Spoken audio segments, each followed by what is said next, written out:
Halo semuanya, pernah nggak sih kamu lagi ngobrol sama pasangan, tapi rasanya kok kayak nggak nyambung ya? Nah, di sini kita mau bahas gimana caranya naik level dari yang tadinya cuma dengerin doang, jadi benar-benar ngertiin pasangan kita secara mendalam. Yuk, kita mulai dari pertanyaan yang paling dasar ini. Kamu tuh benar-benar pengen ngertiin pasangan kamu nggak sih? Maksudnya bukan cuma dengerin kata-katanya ya, tapi sungguh-sungguh paham apa sih yang ada di kepala dan di hati mereka? Pasti kita semua pernah deh ngalamin ini.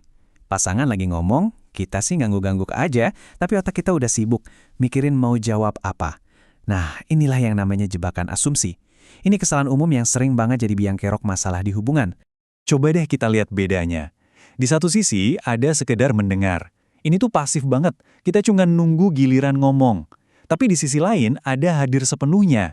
Nah, di sini kita aktif, fokus kita 100% ke mereka, buat bener-bener ngerti. Yang satu itu kayak bangun tembok, yang satunya lagi justru bangun jembatan. Nah, ini dia nih akar masalahnya. Kita tuh seringnya berasumsi, bukan bertanya. Kita suka ngisi bagian-bagian yang kosong pakai cerita versi kita sendiri. Padahal yang sebetulnya perlu kita lakuin tuh simple banget. Kasih mereka ruang buat nyeritain versi mereka. Oke, terus solusinya gimana dong? Tenang, ini bukan soal teknik yang ribet-ribet kok. Cuma butuh satu pergeseran kecil aja, kekuatan dari sebuah kehadiran. Nah, ini dia nih aha momennya. Memahami pasangan itu bukan soal balapan siapa yang paling cepat nemu solusi. Sama sekali bukan. Ini soal kualitas kehadiran kita. Soal nunjukin ke mereka kalau kita tuh bener-bener ada buat mereka. Saat itu juga. Terus, gimana caranya biar bisa gitu?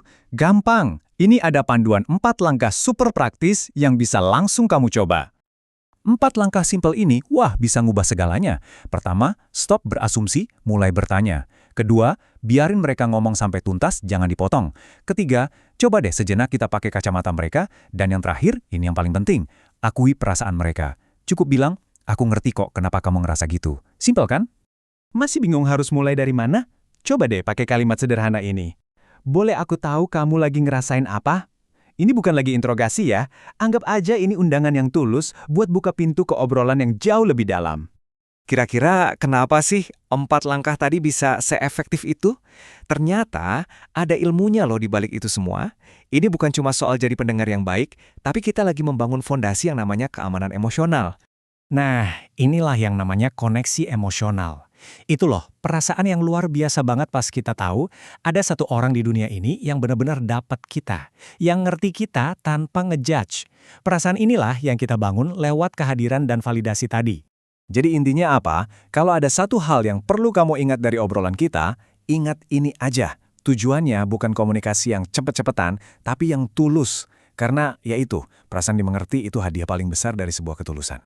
Nah, sebagai penutup, coba deh kita jujur sama diri sendiri. Coba ingat-ingat lagi, di obrolan terakhir sama pasangan, kamu lebih banyak nanya buat ngerti atau lebih sering ngisi jeda dengan asumsi kamu sendiri? Jawabannya bisa jadi langkah pertama kamu buat berubah jadi lebih baik.